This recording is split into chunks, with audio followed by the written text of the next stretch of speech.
नमस्कार मित्रों, आज हम आपको उस महायुद्ध और महामंथन की गाथा सुनाएंगे जिसने ब्रह्मांड का भाग्य लिख दिया। यह कहानी है समुद्र मंथन की। जब देवताओं की शक्ति क्षीण हो गई और असुर शक्तिशाली हो गए, तब अमृत की खोज में क्षीर सागर को मथा गया। चलिए जानते हैं कैसे विष से लेकर अमृत तक का सफर तय हुआ।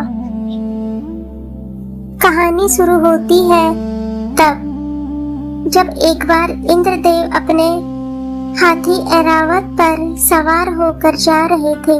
तब ऋषि दुर्वासा ने उन्हें एक विशेष माला भेंट की। इंद्र ने उस माला का अपमान किया और हाथी के सर पर रख दिया, जिसने उसे पैरों तले कुचल दिया। क्रोधित होकर ऋषि ने देवताओं को श्रीम ह्रीम यानी शक्ति और धन से रहित होने का श्राप दे दिया। इसका फायदा उठाकर असुरों ने स्वर्ग पर कब्जा कर लिया। महर्षि दुर्वासा के श्राप के कारण देवराज इंद्र और सभी देवता अपनी शक्ति और ऐश्वर्य खो बैठे। स्वर्ग की चमक फीकी पड़ गई और दैत्यों का राज पड़ने लगा। तब हताश होकर देवता भगवान विष्णु के पास पहुँचे।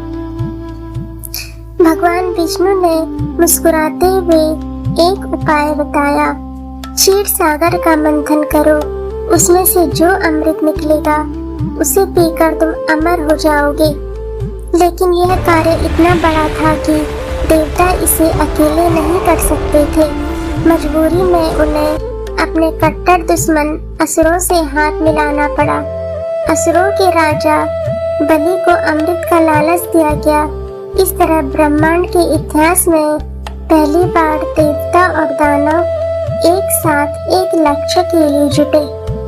मंथन के लिए किसी साधारण मथाने की नहीं, बल्कि मंदराचल पर्वत की जरूरत थी और रस्सी के रूप में इस्तेमाल किया गया नागों के राजा वासुकी को। लेकिन जैसे ही मंथन शुरू हुआ, पर्वत भारी होने के कारण समुद्र में डूबने लगा। तब भगवान विष्णु ने कूर्म अवतार लिया और अपनी पीठ पर पूरे पर्वत को थाम लिया। अब शुरू हुआ असली मंथन। एक तरफ से देवता वासुकी नाग को खींच रहे थे, दूसरी तरफ से दानव। मंथन शुरू होते ही सबसे पहले जो निकला उसने सबको डरा दिया। वह था हलाहल विष। इसकी गर्मी इतनी तेज थी कि सारा ब्रह्मांड जलने लगा और देवता और दानव दोनों की जान खतरे में थी। तब महादेव भगवान शिव आगे आए। उन्होंने सृष्टि को बचाने के लिए उस विष को खुद पी लिया। माता पार्वती ने विष को उनके गले में ही रोक दिया, जिससे शिवजी का कंठ नीला पड़ गया और वे नीलकंठ कहलाए। हलाहल विष पीने के बाद जब महादेव ने सृष्टि को बचाया, तब समुद्र में से एक एक करके 14 दिव्य रत्न निकले। आइए जानते हैं उनके बारे में। कामधेनु गाय। सबसे पहले पवित्र कामधेनु प्रकट हुई, जिन्हें ऋषियों को सौंप दिया गया ताकि वे यज्ञ और पूजन संपन्न कर सकें। उसके बाद उच्चश्रवा घोड़ा। यह सफेद रंग का दिव्य घोड़ा था जो मन की गति से तेज दौड़ सकता था। इसे असुरों के राजा बलि ने चुना। ऐरावत हाथी। 4 दांतों वाला विशाल सफेद हाथी, जिसे देवराज इंद्र ने अपनी वाहन बनाया। कौस्तुभ मणि। यह ब्रह्मांड की सबसे कीमती मणि थी, जिसे भगवान विष्णु ने स्वयं अपने हृदय पर धारण किया। पारिजात और कल्प वृक्ष। ऐसे दिव्य वृक्ष जो मांगने पर हर मनोकामना पूर्ण करते हैं। इन्हें स्वर्ग में स्थापित किया गया। समुद्र मंथन से प्राप्त रत्नों में पांचजन्य संघ का विशेष महत्व है। यह कोई साधारण संघ नहीं था, बल्कि इसकी ध्वनि विजय और धर्म की स्थापना का प्रतीक मानी जाती है। माना जाता है कि पांचजन्य संघ की गूंज से अधर्मियों और असुरों का हृदय कांप उठता था। इसी दिव्य संग को स्वयं भगवान विष्णु ने धारण किया था। आगे चलकर द्वापर युग में महाभारत युद्ध के दौरान भगवान श्री कृष्ण ने इसी पांचजन्य संग को बजाकर धर्म युद्ध का शंखनाद किया था। अप्सराएं, रंभा जैसी सुंदर अप्सराएं प्रकट हुई जो गंधर्व लोक की शोभा बनी। माता लक्ष्मी, समुद्र की लहरों से कमल पर विराजमान होकर धन की देवी माता लक्ष्मी प्रकट हुई। असुर उन्हें पाना चाहते थे, लेकिन माता ने श्री हरि विष्णु को अपना स्वामी चुना। वारुणी देवी, यह मदिरा की देवी थी जिसे असुरों ने स्वीकार किया।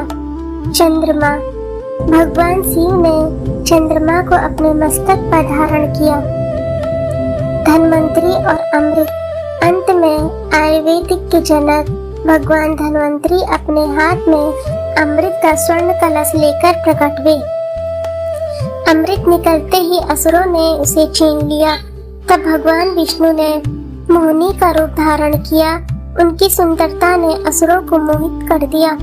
मोहिनी ने देवताओं और असुरों को अलग अलग पंक्तियों में बैठाया। असुरों को अपनी बातों में उलझाकर मोहिनी ने देवताओं को अमृत पिलाना शुरू कर दिया।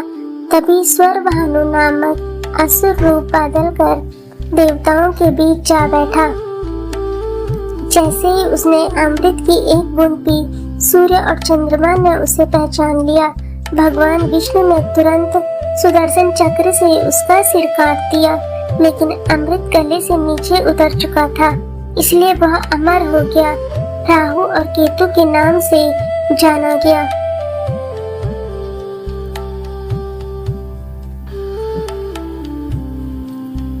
इस प्रकार इस मंथन ने हमें सिखाया कि धैर्य और बुद्धि से किसी भी संकट को टाला जा सकता है। देवताओं ने अपनी खोई हुई शक्ति वापस पाई और धर्म की स्थापना हुई। अगर आपको आज की यह अमर कथा पसंद आई हो तो वीडियो को लाइक करें, शेयर करें। ऐसे ही पौराणिक और प्रेरणादायक कथाएं सुनने के लिए हमारे चैनल अमर कथा को सब्सक्राइब जरूर करें। भगवान नारायण की कृपा आप पर बनी रहे। कमेंट में नमो नारायण लिखना ना भूलें। धन्यवाद।